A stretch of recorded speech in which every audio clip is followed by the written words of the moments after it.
Public goods and beds. पहले topic में हमने डिस्कस किया कि जब हम एडिशनल वर्कर्स को हायर करेंगे तो पहले से मौजूद वर्कर्स की मार्जिनल प्रोडक्ट ऑफ लेबर में कमी वाक़या होगी, यानी उनका आउटपुट कम होगा, लिहाजा प्रॉफिट कम होगा।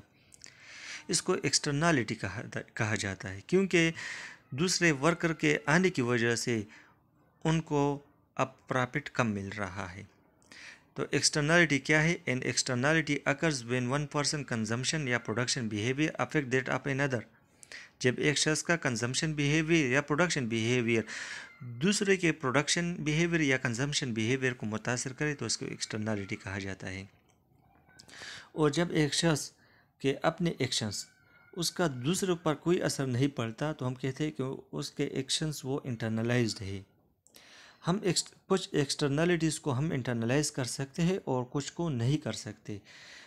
मिसाल के तौर पर कि अगर एक लैंड है और वो कॉमन रिसोर्स है, वहाँ पे बहुत ज़्यादा लेबर्स काम करते हैं, ज़ाहिर बात है कि वहाँ पे इनएफिशिएंसी होगा, प्रॉफिट कम होगा। लेकिन अगर वो प्रॉपर्टी आपने ख़रीद ली तो आप इतने लेबर्स हायर करेंगे जिनका marginal product of labour market wage के मुताबिक होगा, तो आपको स्केर्सिटी रेंट मिलेगा, आपको प्रॉफिट मिलेगा। तो यहाँ पे आपने एक्सटर्नलिटीज़ को ख़त्म किया और उसको इंटरनलाइज किया। लेकिन हर जगह आप एक्सटर्नलिटीज़ को ख़त्म नहीं कर सकते, इंटरनलाइज नहीं कर सकते। अच्छा, ये बात नोट करें कि हर शख्स का एक्शन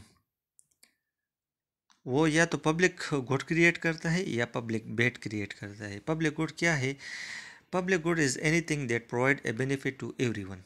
पब्लिक गुड वो है, वो चीज़ है जो हर एक को फ़ायदा पहुंचाए। मिसाल के तौर पर आपने टैक्स दिया, ये पब्लिक गुड है, क्योंकि आपके टैक्स से रोड बनेंगे, अस्पताल बनेगा, स्कूल बनेगा, सब लोगों को फ़ायदा मिलेगा। दूसरी तरफ पब्लिक बैड है, ये वो चीज़ है या प्रोडक्ट है या कंडीशन है जो दूसरों को नुकसान पहुंचाए।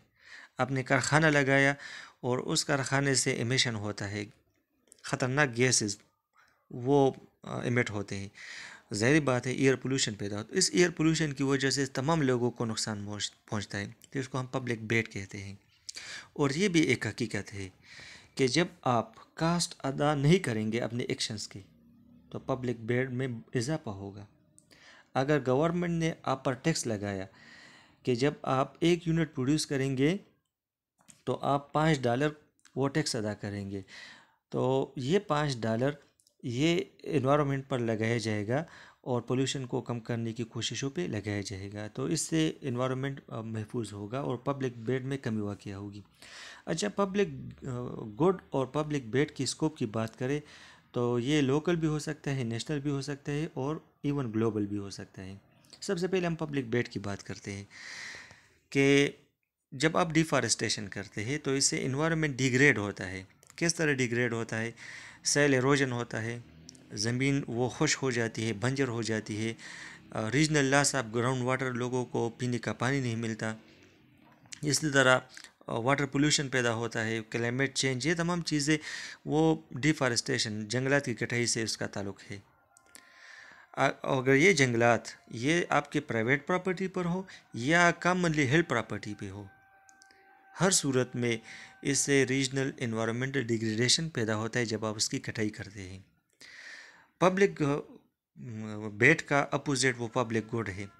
अगर आप जंगलात को उगाते हैं, उसको प्रिजर्व करते हैं, उसको प्रोटेक्ट करते हैं, तो ये पब्लिक गुड है, क्योंकि सब लोगों को साफ हवा मिलेगी इनहेल करने के लिए, तो तमाम लोगों को फ़ायदा मिलेगा।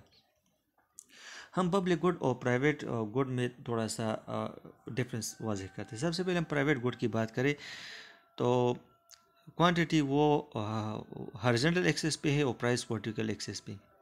तो ज़ाहिर बात है डिमांड वो डाउनवर्ड स्लोप होता है, तो ए शख्स का जो डिमांड है वो ए है और बी शख्स का डिमांड बी है।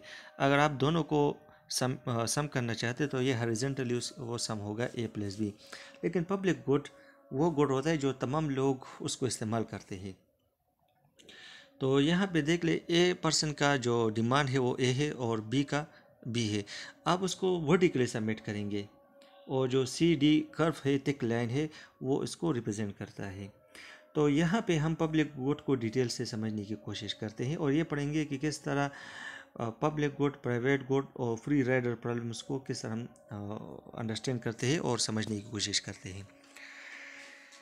देखिए, जो हमारे यहाँ क्वांटिटी है वो हॉरिजॉन्टल एक्सेस पर है और जो प्राइस है वो वर्टिकल एक्सेस पर है।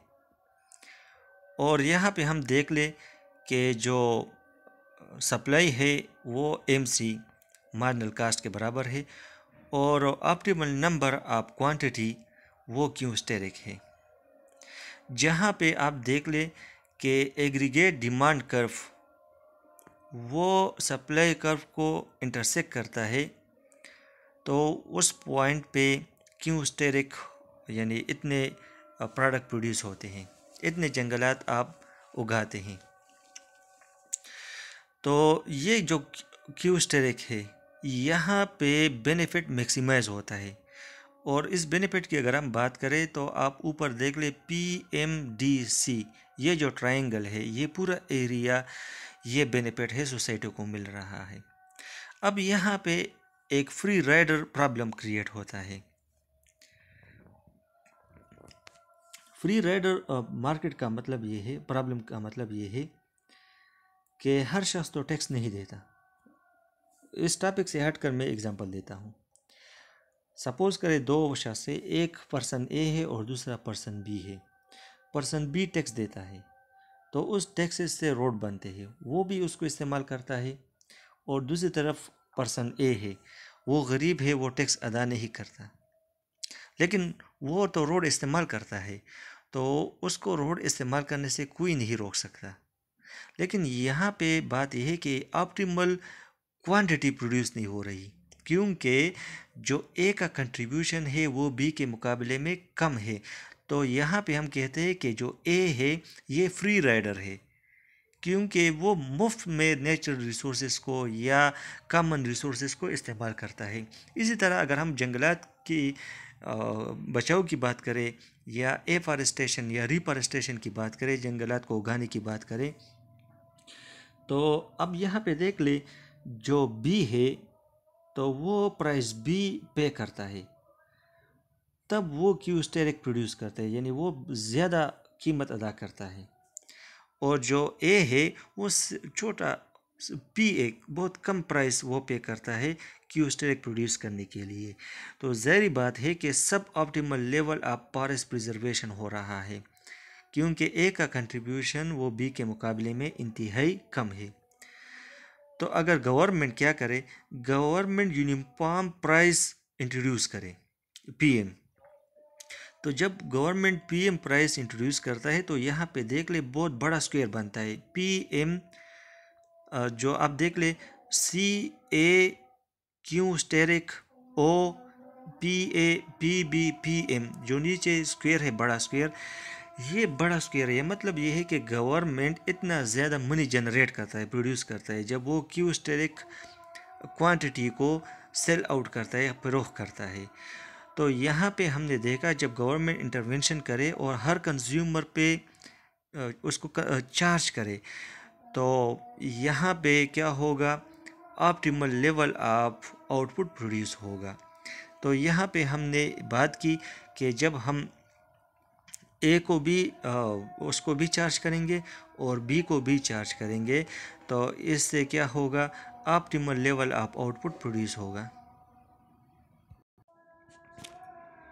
Limitation of the public good framework, यहाँ पे हमने बात की कि अगर गवर्नमेंट इंटरवेंशन करे और हर शख्स को चार्ज करे तो पब्लिक गुड प्राइसिंग मेकनिज़म से ये प्रॉब्लम हल होगा। लेकिन यहाँ पे और मसाइल पैदा होते हैं। एक तो ये है कि लोग वो टैक्स अदा नहीं करते, वो रिसोर्सेज को इस्तेमाल करते हैं लेकिन वो कीमत अदा करना नहीं चाहते। तो गवर्नमेंट क्या करेगा, वो तो मार्केट इनएफिशिएंसी को रिड्यूस करेगा, लेकिन उनके पास इंफॉर्मेशन नहीं गवर्नमेंट के पास, तो उसी वजह से परफेक्ट एलोकेशन ऑफ रिसोर्स को प्रोड्यूस करना मुश्किल होगा। एक और अहम चीज़ जो है वो ये है कि अगर हम प्रिजर्वेशन ऑफ रिसोर्स के लिए गवर्नमेंट जो है ना आम लोगों पे वो टैक्स लगा ले, उससे कीमत हासिल करे, तो ये प्रैक्टिकल है लेकिन डिफ़िकल्ट है। एक और चीज़ वो ये है कि अक्सर लोग गरीब हैं और गवर्नमेंट उन पे को से टैक्स वसूल करे या फ़ीस वसूल करे, तो ज़ाहिर बात है कि उन पे माशी बोझ पड़ेगा। तो यहाँ पे न्यू क्लासिकल थ्योरी वो तो यूज़फुल है कि मार्केट फेलियर्स से जो है ना रिसोर्सेज इनएफिशिएंट एलोकेट होते हैं। और ये जो न्यू क्लासिकल थ्योरी है ये हाईली कमर्शलाइज इकोनॉमी में अप्लाई हो सकता है, और इसी की मदद से अगर हम अप्लाई करें तो जो इनएफिशिएंसी है उसको कम किया जा सकता है।